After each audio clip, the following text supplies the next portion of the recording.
Hello, and welcome to another look with Christian King. I'm about a day late on this, but I'm here to do my UFC on Fox 30, Eddie Alvarez vs. Dustin Poirier 2 recap show.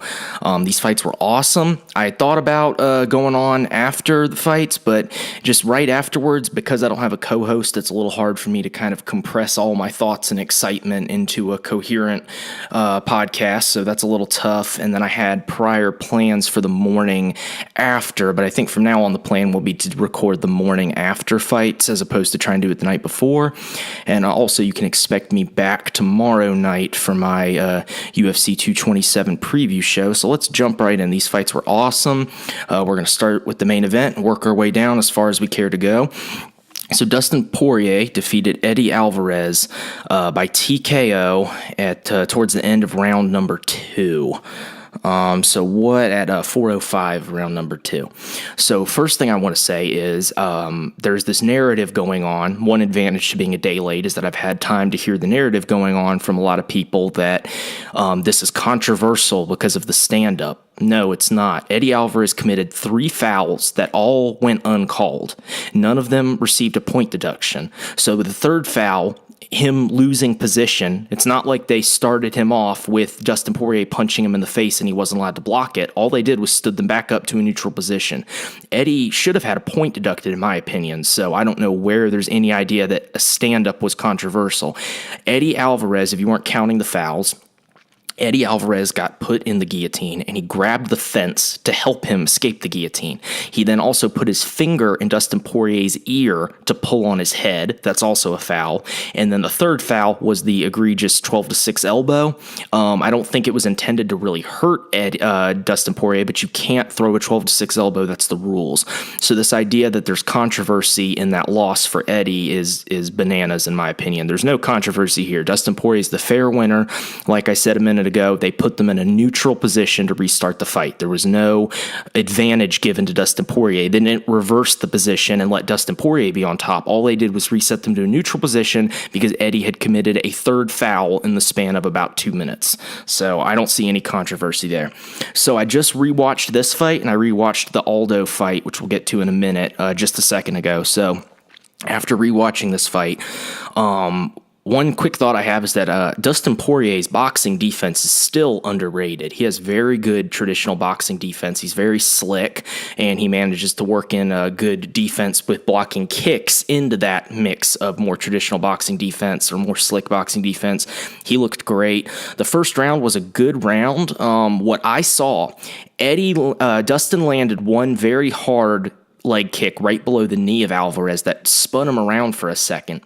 And I could be wrong, but what I saw Eddie hesitate after that leg kick. I think that something in the way that leg kick landed maybe tweaked his knee, but he didn't want to get hit with another one, and he seemed to really be worried about that, in my opinion, for the rest of the fight after that hard leg kick in round 1. He seemed to be concerned about that. I thought Eddie looked much better in this fight, as I thought he would. I did think he went to establish the wrestling better, as I hoped he would. I think he could have done that a little bit more aggressively, in my opinion. Both guys looked much better this fight. I thought that Eddie would probably look better at the start of this fight because he's not coming off of the Conor McGregor loss, and he did. They both looked good. It was a very fun fight. The finish was brutal. We're going to talk about that for a minute, and then to be honest, the fight wasn't that long, and there's not a whole lot to say. It was a really good fight. I think Dustin Poirier will probably end up fighting Tony Ferguson on the same card as Khabib versus Conor, and that's a shame for Dustin because I'm not sure if he can beat Tony Ferguson. Maybe he can. In fact, I might even pick him. I'll have to think about that. But what I do know is that if someone gets hurt, he is going to get slid into a title shot, or maybe not even, maybe Ferguson would. But either way, my point here is I think Dustin Poirier has done enough for the company, for the Zuffa banner at this point. He deserves a title shot with a full camp, not being a last-minute substitute. So I really hope he gets that. If he has to go through Ferguson, so be it. But I really hope at least after that, if not before that, that he gets just a fair deal at a title shot. Full camp, no last-minute replacement nonsense, just a real title shot that he has earned. The finish was brutal. It's hard to see Eddie take that much damage. my wife texted me. She was watching the fights in Greensboro with her dad. And she texted me and said, "Damn, I'm so mad," after Eddie lost. And she's a smart MMA fan, so the first thing is she was like, "What was Eddie thinking, throwing that stupid elbow and losing the position?" So I agree with her. I think that was a dumb decision on Eddie's part. Mark Henry has come out and taken the blame for that. Eddie's esteemed coach said that he gave Eddie the wrong signal. I personally think he might just be being a good coach and covering for Eddie a little bit, because I don't really know why you would have a signal for an illegal technique. But either way, he's taking at least some blame, which is really classy of him, as Mark Henry always is. But yeah, that was a tough one to see. How much does Eddie have left in the tank? Well, mentally, Eddie is, I'm sure, still just as much of a dog, but I just don't know if I would favor him to take as much punishment in future fights. I feel like he's finally starting to reap what he sowed with all the damage he's taken in his entire career. And just to give you an example of what I'm talking about, if he were to fight Conor McGregor again, this time I think that he might get knocked out on the first punch instead of just getting knocked down. I think he's probably taking a lot of damage at this point. Hopefully he takes a good amount of time off. They're getting better at learning how to heal the brain. I hope he takes full advantage of all of today's science, takes plenty of time off, and gets back in there when he's ready, not when the UFC calls him. He needs to take time off until he's ready. That was a tough finish to see. So let's back up one fight. Jose Aldo. Now, when Jose Aldo won, my wife texted me, "Yay, yay, yay, yay, yay," about 100 times in a row. So that was pretty funny. She was very happy about this, and she said Jose was making her nervous staying in the pocket with Steven so much. And I agree. I thought that Aldo would be a little more conservative. My pick was for him to win by decision. While we're talking about my picks, I came very close to the Dustin Poirier pick. I thought that Eddie would make it out of that second round and get finished in the third round. And the only thing I was wrong about is that he didn't quite make it out of that second round, but I thought he'd get hurt in the second round. I was pretty right about that. I did think he'd make it a little longer, but Poirier really poured it on. Speaking of which, if Poirier had gotten a little bit less lucky, he might have ended up getting caught, because he did go pretty crazy. I was hoping he'd be a little more conservative, but once he saw Eddie hurt, he went crazy like he always does. He still needs to work on that, especially against someone like Eddie. Really, that's probably the worst matchup to do that. So if he made it through Eddie, I don't think that'll be as much of a problem with other guys, but Eddie's got some serious power in his hands, and he starts winging those hooks when he's hurt, and I thought Poirier was a little reckless. So the Jose Aldo fight. So what can we say about this fight? Well, first off, both guys were pretty flat-footed, especially for featherweights. They stood right in front of each other, and they traded for a little bit. You could tell. I don't think Aldo was that hurt when Cormier was freaking out on the broadcast and saying that Aldo was hurt. I don't know how hurt he was, but he was definitely taking some clean shots. He was firing back, though. You could tell both guys had kind of earned each other's respect with the power. And then, WEC Aldo, old school Aldo, made a comeback and threw some vicious body shots. It was 2 hooks, a left and a right. Maybe not in that order. I think it was in that order, though, to the body.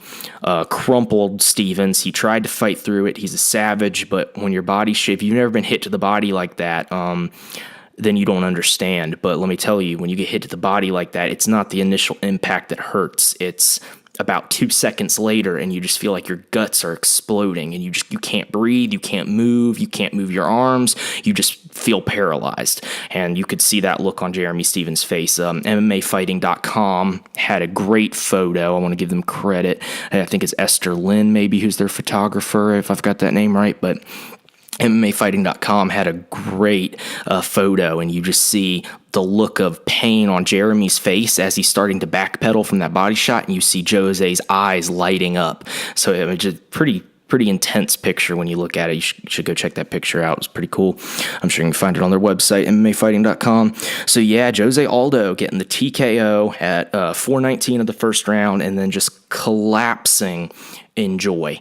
Crying, screaming, his team rushing in to jump all on top of him like a soccer player after they score a goal, and they all pile on each other at the corner flag. It was a sight to see. It made me feel, not emotional. That might be a little bit of a strong word, but it made me feel happy. That's for sure. I was happy to see Aldo win. And what can we say about this going forward? So first off, Jeremy Stevens is still a savage. He got stopped with a body shot. The bad thing about that is that no matter how tough you are, you can't fight through that. The good thing about that, though, is that there's no lasting damage, at least that I understand scientifically. It's not like next time, if you got knocked out with a flying knee, that would be much worse because then he took brain damage. There's no lasting damage from a body shot. It just sucks for a couple minutes and then it wears off, and you kind of are like, wait, man, why did that hurt so bad? It doesn't even hurt anymore, but that's just the way the body works when you get hit in the liver. Aldo took so Jeremy Stephens. I think his stock is still fine. He's really got a good, really good relationship with the company. I think if he gets another couple wins, he can be right back where he was. He's still not young in his career, but he's still young in years, and he seems to be really coming into his prime, so I think he'll be back. And as for Aldo, I saw Aldo taking shots well, which is good to see. He didn't seem to be getting too shook from any of the big punches from Jeremy Stephens. And just a quick note, I read that he's been training with the Garcias, which is a boxing family, Mikey Garcia, and maybe his father is the trainer. I don't know his first name, but Garcia is his last name. And I did feel like Aldo, although he got a little too confident with it against the fence for a second there, I did think that he looked like he had some good fundamental. He was working in some really good fundamental boxing defense, and I wouldn't be surprised if those body shots came from sparring with good boxers. If you're sparring with really high level boxers, you're going to have to throw body punches because they're definitely going to throw body punches at you. So thought Aldo looked great. Big win for him. Before that, Joanna Jędrzejczyk won a unanimous decision, 30-27 over Tecia Torres. That was exactly what I thought would happen. Joanna's jab looked great. Tecia was going for the clinch, and Joanna just seemed to be the stronger athlete in the clinch. She was the one creating the space for little elbows and knees, and she landed a big knee to the chin of Tecia at one point. Ticia's very tough, but Joanna's takedown defense is still just incredible. And I know I said coming into this I was going to use a little bit of MMA math about the fact that Andrade out-wrestled Tecia, but couldn't even come close to a takedown on Jędrzejczyk, or came close, but couldn't even come close to holding her down. And then, so, why would Tecia be able to out-wrestle Joanna? And that's kind of what happened. I was a little bit surprised by the game plan of Tecia. I felt like she should have maybe adjusted. At the end, I think it was the end of the second round, Tecia just kind of started swinging and actually landed a few good punches. I think they should have stuck with that. I thought that she relied too much on the wrestling, even past the point that it clearly wasn't working. And I felt like Joanna was in control this entire fight. I thought she looked awesome.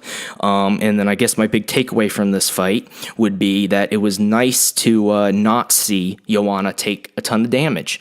In most of her previous fights, she has come out with at least one big hematoma. She seems to have issues with swelling on her forehead. She gets very, very swollen, and it was good to see her. She just had one little scuff on her forehead, and that was it. It was good to see her not with a bloody nose, not with a swollen, eyebrow line. It was good to see her not taking a lot of damage, because I want her career to last. I really enjoy watching her fight, and if she just has a war every time she's out there, she won't be able to keep going into her mid-30s. She's 30 now. She's about to turn 31, and I really want to get a good, selfishly as a fan, I want to get a good few more years out of her and enjoying watching her fight. So I was glad to see her not take too much damage. It was a great fight. Good performance by Joanna. Tecia, unfortunately, that's back to the drawing board. She's lost, I think that's 2 in a row. I'm pretty sure she lost to Andrade after beating Michelle Watterson. But if not, there's a loss-win, loss sandwich going on, but I think it's a win and then 2 losses in a row. She's back to the drawing board, and I feel like her coaches should have helped her adjust more. Maybe they tried and she didn't listen, but I just thought it was pretty clear the wrestling wasn't working, and I was surprised to see her continuously going back to that well. Didn't seem to be the smart decision to an outsider like me, but then again, I'm not really the one to coach her, so maybe they were onto something. Maybe it was closer to working than it seemed to me as a spectator. Before that, at lightweight, Alexander another Alexander the Great, as we talked about, Hernandez, took on Olivier Aubin Mercier. I'm probably butchering that name because the Canadians pronounce it less Canadian than I am. I'm trying to pronounce it all French-like, and they just seem to say it like it's spelled, so I don't know. I'm probably messing it up. We'll call him OAM. I've heard different pronunciations. So I was really excited about this fight as it started. There's just a little something special about Alexander Hernandez. I can't help but getting excited. He's just kind of got that it factor to him. I will say, not sure how in the most stacked division of the UFC he has a number 13 ranking for getting a flash knockout over a guy who is ranked in the top 15. I'm not sure. I just feel like that's a little bit crazy for him to already be number 13, but good for him. He did step up on short notice and did win that fight. And at the end of the day, it's not his fault that he's ranked that high. He doesn't make those decisions, and it's not like he fought someone who was ranked higher than him. He fought someone who was unranked, so fair enough. He took a step back, and he looked good. I kept thinking that my prediction, if you remember, was that Alexander was going to come out hot, and then he was going to slow in the second round and get submitted. There was a few times that I thought he was going to gas and that was going to happen, but he impressed me and he avoided kind of the classic prospect loss where you get submitted by someone who has more experience than you. That's kind of a typical loss you see in a lot of young guys' careers, and he avoided that by having amazing conditioning and staying very calm, even when you could tell that he had moments where he had to get a second wind and a third wind eventually, in my opinion, based on my notes that I took. So, he was so explosive and aggressive, but not a whole lot was actually landing clean if you watch it with a trained eye. If you watch carefully, you saw that despite all the explosive aggressiveness that he was portraying, he actually wasn't landing much clean, which can make you tire out. I felt a few times in this fight that OAM was starting to take over, but he just couldn't quite take over. He would start to take over a little bit, and then Alex would reestablish his control on the fight. I thought that surely Alexander Hernandez was going to gas out. Surely he was going to get tired, but he just kept going. He got a takedown at the end of round 1, and immediately at the start of round 2, he got a takedown. And he just kept, he got swept at one point, and then he was flat on his back, and he stayed calm. He managed to capitalize on a mistake by OAM. And was able to get on top in OAM's guard. And I remember the ref was doing some pretty quick stand-ups. That was a little odd, but then Alex kept shooting. Their exchanges definitely slowed down towards the end of the fight. Even in the second round, their exchanges were already slowed down, but it was still a great fight. And believe it or not, by the time the third round came, I was completely wrong, because OAM looked to be the more tired fighter, which I thought his experience would keep him in this fight. But Alex just put so much pressure on him that he just tired out. He's got a fair amount of muscle mass, which takes oxygen, and Alex does too, but Alex just kept seeming to have energy. I was very impressed. And one thing that occurred to me is I believe his name's Gregor the Gift Gillespie is an up-and-coming lightweight. He fought I know he fought on the Charlotte card. He's fought in a few times since then, at least once since then. But I would be curious to see these guys match up. I think Alexander Hernandez might be favored just because he seems to be a lot bigger. Gregor Gillespie's a little bit of a small lightweight, not like super small, but not as big as Alexander Hernandez. And clearly, both guys don't seem to get too tired. Gregor would have to fight a very, very good fight to win that fight, but I would love to see that fight. I know people hate when prospects fight each other, but I love it when prospects fight each other. I love seeing the young guys go to war. Let the old guys fight the old guys. Let the young guys fight the young guys. I enjoy that more personally, but they are they were just going at it this whole fight, and Alexander Hernandez was so relentless, and that's what made me note to myself, hey, wouldn't it be cool to see him fight Gregor Gillespie to see who's the more relentless fighter? Alexander is definitely a little bit younger. Gregor Gillespie's a lot older than most people think he is because he got started a little late, but it was a great fight. Alex won unanimous decision 30-27 and 29-28 times 2. I agreed with 29-28. That's how I scored the fight. It was a good fight, and Alexander Hernandez said he was not pleased afterwards. He felt like he should have done better, and I slightly disagree with him. I thought that he did. I thought he did look pretty darn good, and I was impressed, but that shows that he's not easily satisfied, which is a good thing if you want to see someone keep improving. Before that, Alex Morono took on Jordan Mein. This fight started off looking like it was going to be fight of the night for sure. They were winging huge punches, clipping each other, missing a lot, but just winging huge punches. And then the fight really slowed down. And they just both started grappling a lot. Mein was getting takedowns. Not that I blame him for that. Morono was being way too over-aggressive and winging on big hooks. So he was just ducking under and hitting takedowns with ease. They both had some submission attempts, but no one got that. No one seemed to get that close. So Jordan Mein won a unanimous decision. It was an okay fight. It started off looking like it was going to be great, and then it just really slowed with all the grappling exchanges and both guys seeming to tire, understandably, after that crazy first round. So, good win by Jordan Mein. He's still going strong. He started his career very young, but he is still a young guy. In fact, I'm going to take just a second to check his age because he has so many fights. He has 42 fights in his career, and he is only 28 years old. So if he still has the passion for it, which he retired briefly and came back, and his passion seems to be renewed. He seems enthusiastic about doing interviews. He seems enthusiastic about fighting. So I definitely am going to enjoy to see more from him. Just this fight did kind of slow and ended up not quite being as awesome as it looked like it was going to be at the beginning. Hakeem, I'm just going to stick, I think it's Dawandu, but we're just going to call him Hakeem, Mean Hakeem, which is an awesome nickname. He beat Austin Arnett 30-27 across the board. It was a fun fight. Arnett definitely wasn't as aggressive as I thought he would be based on his camp and their typical fighting style. I expected to see him be a little more aggressive, but I can't really blame him because Hakeem is clearly an excellent kicker. He was chewing up the calf and kind of trying to set up a big left hook. You could tell he wanted the left hook, but he was just kicking the crap out of Arnett's calf and really put some damage on his leg immediately. And he shot for a takedown, but I think it was one or two leg kicks too many before he shot because he seemed like he didn't have the full drive on his takedown.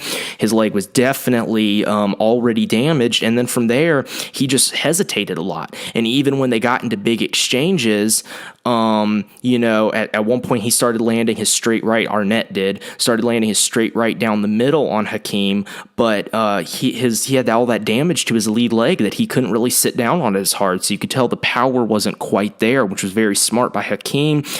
He was using this left to the body, which is money in the bank, all fight long. And my favorite thing that he kept doing is he kept using a right hook to the head, followed by a left hook to the body, followed by a right leg kick. He used that combination basically to win this fight. He used that combination all night. It was beautiful. Go back and watch it. You can really tell he knows how to target the body. And I think this guy, he's maybe 1-1 in the UFC right now, unless he's had more UFC fights that I haven't. No, yep, he's because he came off Dana White's Tuesday Night Contender Series, lost to Brandon Davis on there, then got brought in, lost on short notice, and now he just picked up that's Austin Arnett. That's Austin Arnett's story. What is Hakeem's story? Let's see.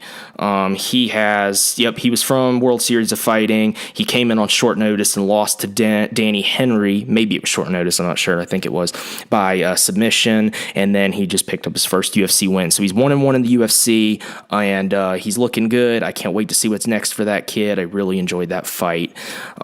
Before that, Islam Makhachev put the beat down on Cajun Johnson. Pretty much a flawless performance. And I don't want to be a hater here. I don't have anything against Cajun Johnson. He seems like a really nice guy.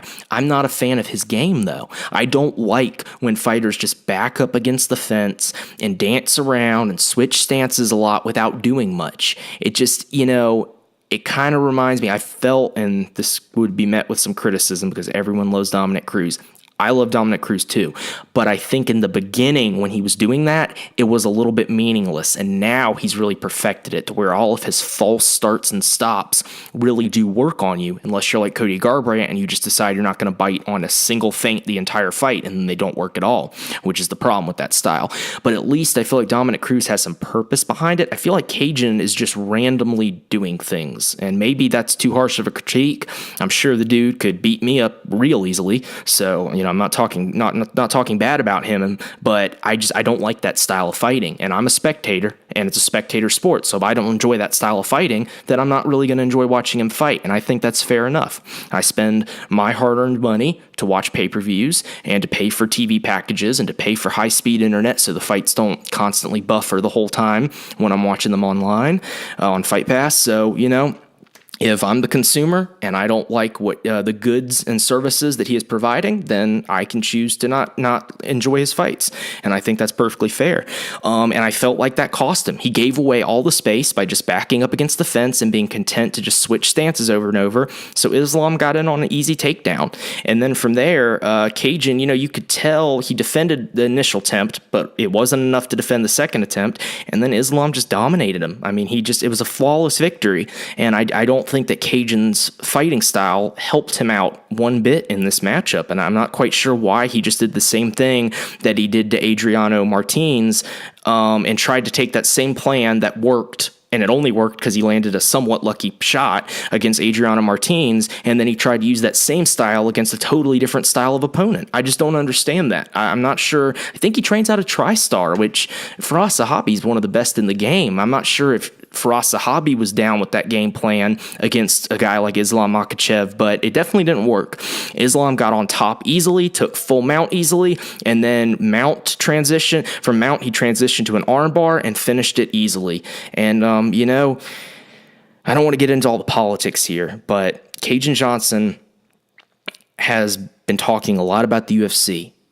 He's part of the Leslie Smith, the Project Spearhead crew, and I think that it's great to want to support your companions in the sport and to try and make things better for everyone. But I think that there's a good way to go about things and a bad way to go about things, and I just think that Cajun Johnson is a little bit aggressive with how he goes about things. He did like the fake handshake to Dana White. And Dana White, you could tell it didn't bother Dana White. He just kind of laughed and was like, okay, dude, enjoy fighting this Dagestani monster tomorrow night. Sure enough, who's laughing in the end?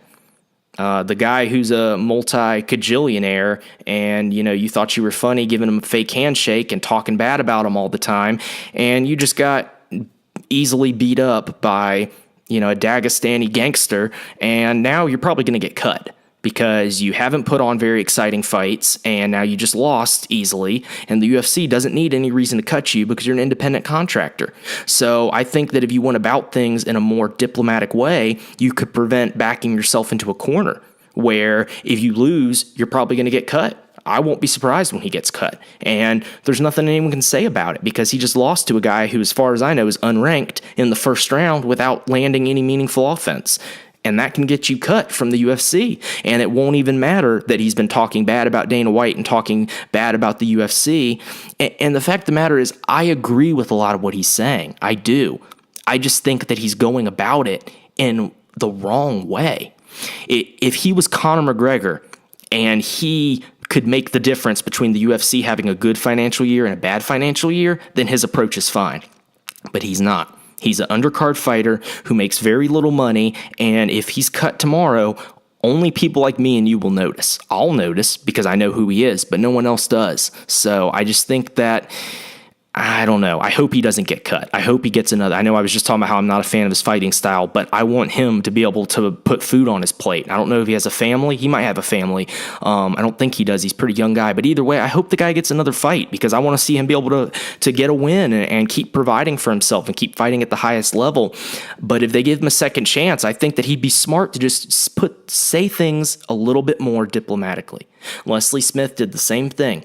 She tried to leverage the UFC. And instead of getting a fight and a new contract, she got her full purse for the fight that got canceled. And then they said, all right, that was the last fight. We're done with you. We paid you your full purse, so it counts as a fight because you got all your money as if you'd won. even though you didn't have to fight. So be on your way. And I think that if she hadn't tried to leverage them, that probably wouldn't have happened. I just think that you've got to know, if you're playing poker, you've got, what's the song? Know when to fold them, know when to walk away. You've got to know when you don't have the power in your hands to speak the way you really want to speak. I think everybody here has at one point had a boss that they just wanted to say, you know what, dude, go F yourself. You're a jerk. But you can't do that when you need a job. So until you're the boss, you got to know when to bite your tongue sometimes. And I just think that, fighters are wild people. Cajun Johnson, I'm sure he might not have looked like a great fighter, Saturday night when he got beat by Islam Makhachev, but he's definitely one of the better fighters in the world for sure. He's in the UFC and he has some UFC wins. So, he's probably a pretty crazy guy.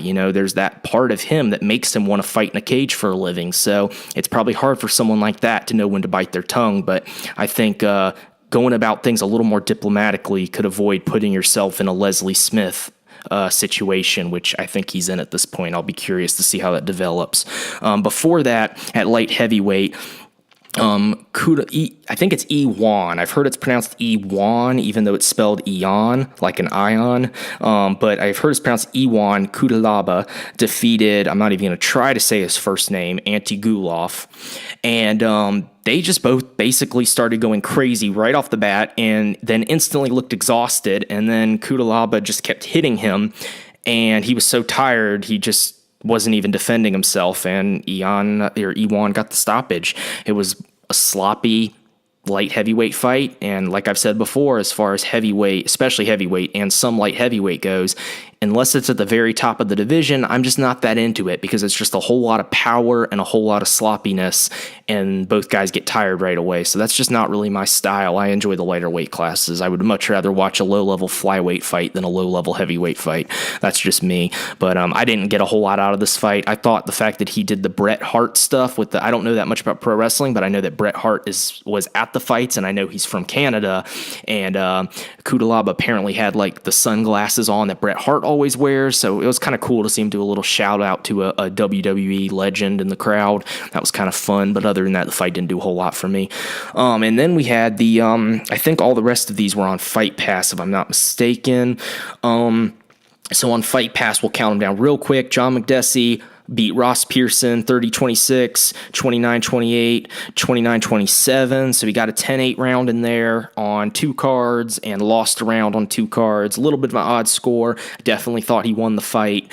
Again, that was against Ross Pearson, like I said, and John McDessie looked great. He's settled in at Rufus Sport, training alongside the Pettis brothers under the great Duke Rufus, and he looks excellent coming out of that camp. He was with TriStar and Viras Sahabi before then, and Viras Sahabi's a great trainer. TriStar is a great gym, but not everyone is a perfect match for every gym. It seems like McDessie is really settling into his own. This was a great fight. I believe it won fight of the night. Before that, Caitlin Jukagian beat Alexis Davis. I'm only going to say one thing about this fight. I agree that she won the fight for damage alone. It was close. I think it was split, or maybe it was a unanimous decision. I think it was unanimous, 29-28 times 2 and 30-27. I thought she won 29-28 just for damage alone. Alexis Davis didn't get much going other than the leg kicks. The one thing I have to say about this fight is that if Caitlin Jukagian would just work behind a jab, just a good stiff jab, she would be 100 times better. And it's a little bit baffling to me because she was a Golden Gloves boxer and she trains with Mark Henry, who's excellent, and yet she doesn't commit to her jab. If she committed to her jab, she'd be much better, and I really hope she starts doing that at some point. Dustin Ortiz before that had a gorgeous knockout of, what's the guy's name? Matthias, I think, maybe Matthias Nicolau. I know his last name's Nicolau. So Dustin Ortiz, what did he do here? This fight was short, especially for a flyweight fight. They usually tend to go decision more often than not, and this one was over in 3:49 round 1. He threw a gorgeous high kick, and I think a little bit due to inexperience, Matthias Nicolau, he blocked it with just one hand. That's not good enough. You have to get your other hand up there to help guide the kick. away from you, and that kick just smashed his own hand right in the side of his head and dropped him. Ortiz followed up, landed some good punches. Mateus protested the stoppage, and kind of tried to laugh like, oh, I wasn't hurt, but he looked like he got momentarily shut off with some of those follow-up ground and pound punches. I thought it was a good stoppage. Good for Dustin Ortiz. I guess he kept saying, keep chopping. I'm not too sure. I'm not too sure if that's always been his thing, but cool. If that's his thing. I mean, he definitely seems to be a hard worker. So that's his whole thing, is he's a hard worker and he keeps chopping. If that's his little gimmick, that's fine with me. I really enjoy watching him fight. I can't wait for another fight. And if you want to look at his improvements, go back and watch his fight against Joseph Benavidez, where he lost the decision, and look how much better he looks now. It's a lot of fun to see how much guys have improved. Before that, Nina Ansaroff defeated Randa Marcos by unanimous decision, mostly just from the nasty calf kick she was landing alone. She outstruck Randa. She did a good job defending the takedowns for the most part after getting grounded in the first round, and she threw a really great calf kick, as I said, did a lot of damage to Randa's leg and made Randa Marcos very hesitant, so that was great. And opening up the whole card, Devin Powell, 2 gorgeous kicks to the body, digging the toes right into that liver, 2 of them in a row, and that gave him the win. Put down, I think you say his name, Alvaro Herrera. I'm not too familiar with him. I know Devin Powell just because of the fact that he was in the news for getting a ruptured testicle in training, so it's good to see that he has repaired that very terrifying sounding injury, and he's now back to fighting, and he had a beautiful win. I'm a fan of him. He's just a funny, cool dude. His interviews, just how matter-of-factly talked about such a gruesome injury, was pretty fun. So yeah, back to the top. This was a great night of fights, and it hit a little bit of a lull for a minute there, and then Jose Aldo just brought the card back to life with gorgeous body shot TKO, and then Dustin Poirier and Eddie Alvarez went to war for almost 2 full rounds. There was a little bit of, not in my opinion, but a little bit of controversy with some fouls by Eddie. I think Eddie should have lost a point, but either way, Dustin Poirier gets the win. So I think my main takeaway from that one is just I hope Eddie takes enough time off to come back and still get a good few more years out of his career. So that's it for me. I will be back. I'm planning on tomorrow to do my preview show for UFC 227. It's actually a little bit of a sparse card. I thought it was a little more stacked than that, and then looking through it, it's really just 3 big fights on top, but I'm sure I'll find some gems throughout the rest of the card to talk about. I'll be back for that tomorrow night, and so tune in. Check out my UFC 227 preview show, should be up tomorrow night, and then tune in August 4th for that pay-per-view card. I'll be back for a recap after that, all the good stuff. All right, I'm out.